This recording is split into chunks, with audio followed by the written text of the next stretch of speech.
XGT power cutter, it was nice, smooth, I had no issues. The power that it has cuts metal like nothing.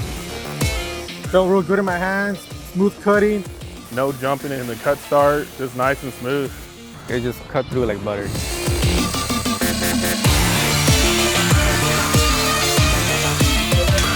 I would definitely prefer the XGT lineup over a gas tool. Gasoline, more of a hassle just for the fumes being around you, the noise, turning it on, sometimes it doesn't turn on right away. Battery eliminates all that. Get another battery charge and you're ready to go.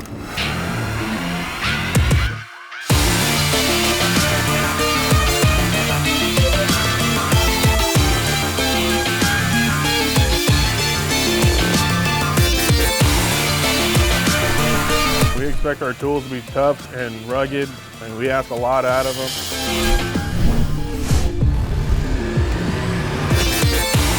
We worked with concrete, 6,000 PSI, and that tool held its own power and did the job right.